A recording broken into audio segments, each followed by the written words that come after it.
Welcome back, my name is Kerry, and today I've got a manufactured home price update. The single most common question I get on my channel by far is when are prices going to come back down? As manufactured home prices shot up all over North America, one of the most popular reasons given was the meteoric rise of lumber prices. From the March low, lumber shot up over 5x to over $1,600 by May 10th of this year.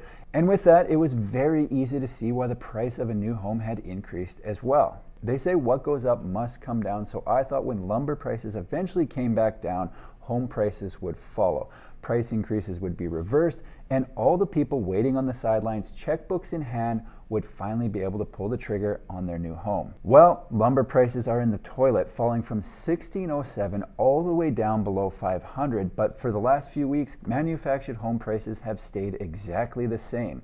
No increase, no decrease. Since this is the most requested topic on my channel, I decided to dig deeper and contacted a plant manager I know to see if they could provide some insight as to what we can expect with prices now that lumber prices have come back down to earth. The response I got was jam-packed with information from a plant manager of one of the top manufactured home brands in North America. What I'm going to do is look at how much prices have actually increased, share insights from manufactured home plant manager, and tell you what I think it means for prices going forward. So let's do it. On April 28th, the National Association of Home Builders reported that skyrocketing lumber prices at that time had added almost $36,000 to the price of an average new home in America. I've seen that same number used in articles many times since and had always thought it seemed low for the average home because some of the manufactured homes I buy had increased more than that, and they're a lot smaller than the average home. I looked into it and found out that the $36,000 referred to in the article only accounts for the increase in the softwood lumber cost based on how much is used in the average home. The National Association of Home Builders calculate these average home price increases based on the softwood lumber that goes into the average new home, as captured in the Builder Practices Survey conducted by Home Innovation Research Labs.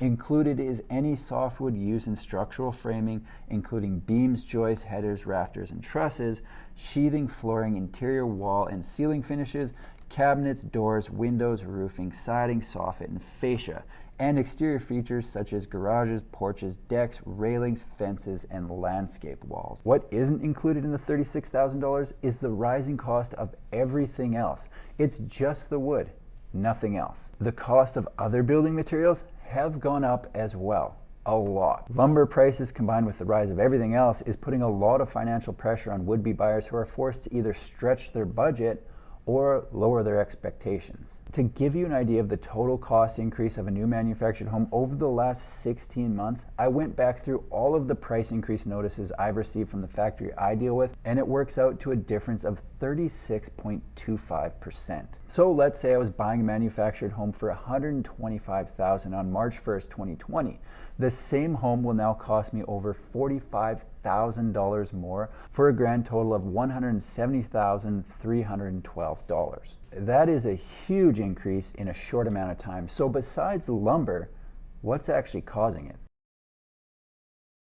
The plant manager I contacted runs a factory that builds hundreds, if not thousands, of homes per year. They have their finger on the pulse of what's going on. When I let them know the number one question I get on my channel, then asked if we might be seeing a reduction in prices now that lumber was retreating, they were kind enough to send a ton of information and let me know some of the challenges they're up against at the factory level. The first point mentioned was that factories were not able to raise prices as fast as their costs were rising. While lumber prices skyrocketed last year, factories were unable to raise prices as quickly as our cost inputs rose.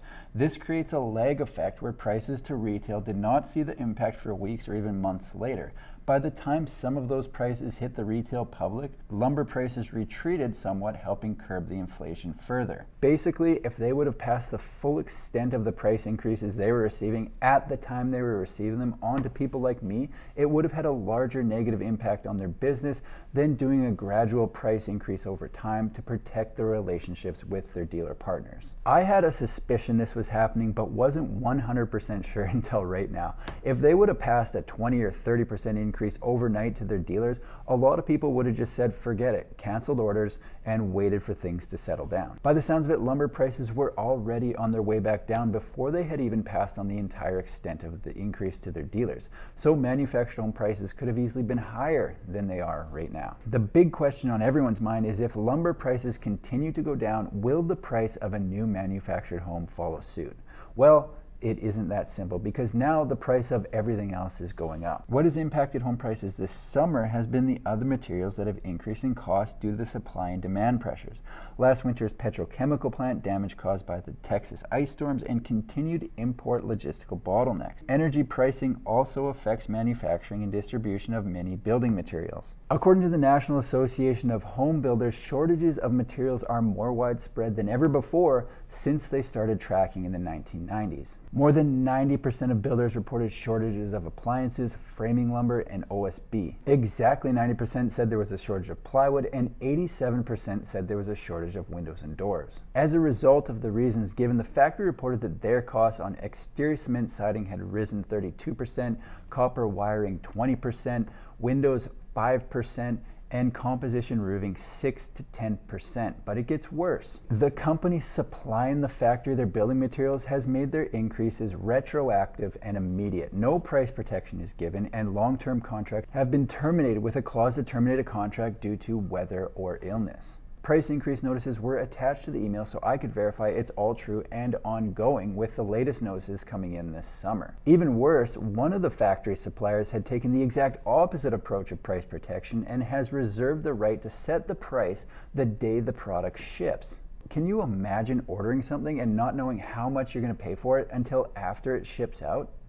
That's the world we're living in right now. To illustrate the situation further, an article was attached to the email that mentioned a couple in North Texas who signed a contract to have a house built for $525,000, only to be hit with a $200,000 increase from the builder after the contract had been signed. At first glance, this seems like a cash grab, but if we look at the real cost increases I've seen of 36.25% and apply it to $525,000, we get just over $190,000. So it's pretty darn close. It's not a fun situation to be in for anyone, and I do sympathize with the buyers who ended up having to cancel their home.